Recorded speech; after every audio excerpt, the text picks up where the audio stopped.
Si Lira, isang batang mahilig sa prutas at gulay. Lumaki siya sa pangangalaga ng kanyang lola na si Aling Rosa. Nakilala sa kanyang lugar bilang isang mahusay na magsasaka at tagapagtanggol ng kalikasan. Araw-araw, tinuturuan ni Aling Rosa si Lira kung paano magtanim ng mga gulay tulad ng mangkong, talong at kamatis. Ang pagkain ng masustansya ay nagsisimula na sa malinis at masustanang kalikasan. Palagi niyang paalala. Natutunan ni Lira na bawat gulay na binili na itatanim nila ay hindi lang ang pagkain, kundi simbolo ng pag-aalaga sa kapaligiran.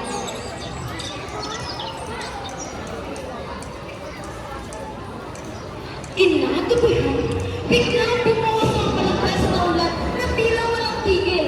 Sa loob lamang ng ilang oras, umama ang ilog at nagkaroon ng matinding flash flood sa kanilang barangay. Pinangay na lumaragas ng tubig ang mga pananim at iniwang wasak ang maraming tahanan.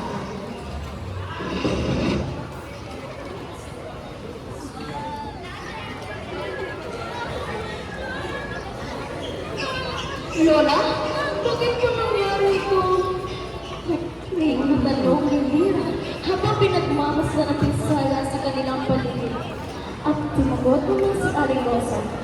Dahil sa walang tigil na pagputo ng mga puno sa kabundukan, wala na sa sala sa tubig ulan, kaya bumaparit na ng mabilis at nagdudulot ang baha. Labis na nangkot ang mga tao. Nawala sila ng mga tanim na siyang pinatutunan ng kanilang pagkain. Maraming pamilya sa barangay ang nagbuloy sa pagkain at nahirapang magkabayan. Ngunit, sa halip na mawala ng pag-asa, nagpasya si Lira na kumilos at hinikayat niya ang mga magsasaka. At sama-samang gumawa ng programa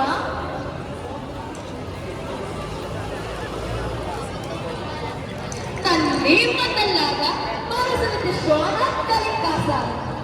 Kapag pinalagaan natin ang kalikasan, ay iwasan natin ang ganitong sakuna, paliwanag ni Lira sa komunidad.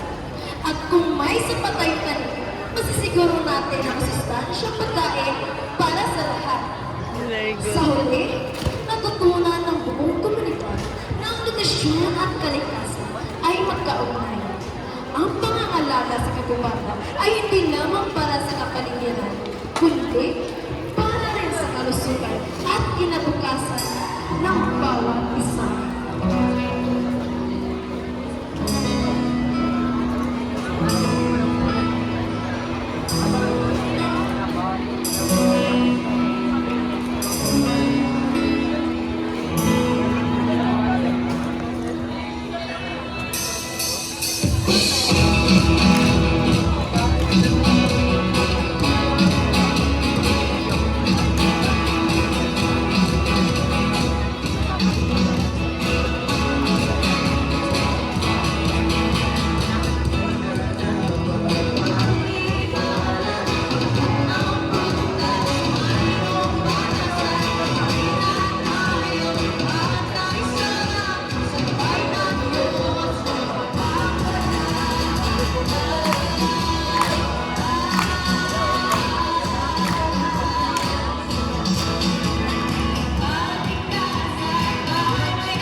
Ako'y